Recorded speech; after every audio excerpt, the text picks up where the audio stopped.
Those of you who do not know me, my name is Diana Kirk. I'm Roger and Mary Ann's youngest. For the past few years, you've heard from the boys of our family, but I know I'm sick of hearing from them, so I figured you'd like to hear me speak instead. We want to thank everyone that helped out with this outing today. Old York Road staff for putting on another fantastic event. Greg and Connie Gross for continuing to put your name on this outing and taking it to new heights each year. To Ellen, Carrie, and all of those at the ALS Association for being able to put together a wildly successful outing every year. To the Outings Committee for all of your time and ideas on how to improve the event year in and year out. And of course to our volunteers, sponsors, donors, and golfers. This outing is nothing without all of you, so we thank you from the bottom of our hearts.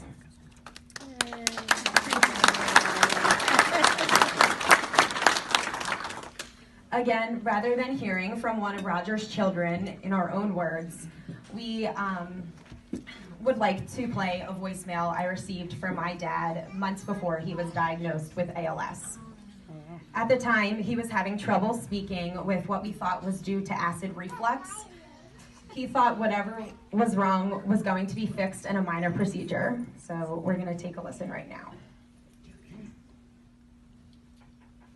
Hey, Diana's dad told us 5:45 on Monday. I'm on Old York Road for a couple of meetings.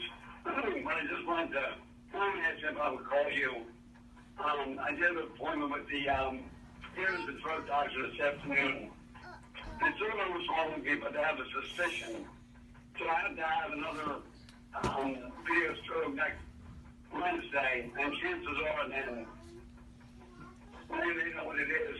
We'll do some type of minor surgical procedure, which should fix, or at least hopefully fix the problem with my voice being so raspy and weak.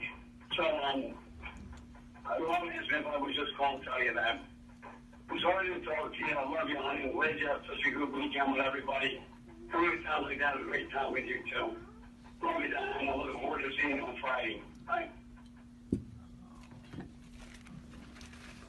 The reason for playing that voicemail is twofold.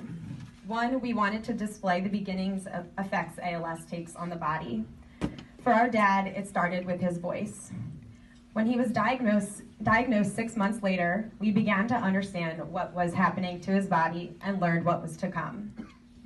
Two, we wanted to depict the fighter in Roger.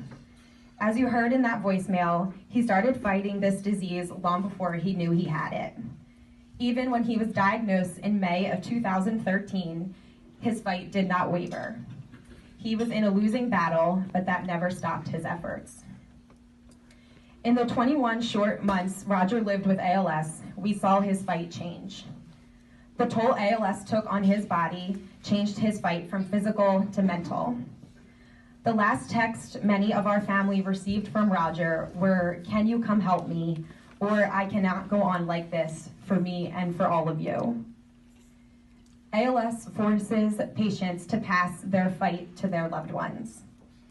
In a text from my dad to his good friend, he said, "It is easy to get depressed, but your kindness and thoughtfulness make me realize how lucky I am to have such wonderful friends." We needed to fight for him since he was too weak to do it himself. Our mom, Mary Ann, was the ultimate caregiver, sacrificing everything in her life for Roger. My siblings and I split time between going to our parents' house to help them with anything they needed. Roger's siblings came from near and far to relieve any of us at any given time.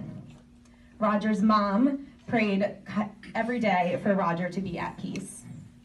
Roger's friends emailed and visited constantly to bring laughter and goodness until the very end. Roger's entire support system took on his battle in one way or another, maybe without even realizing they were doing it. Today, 2.5 years after Roger has passed, we are still fighting. When we look around at all the golfers and volunteers today, we see an army against ALS. Whether you are still fighting in Roger's honor or for someone else with ALS, your efforts are making a difference.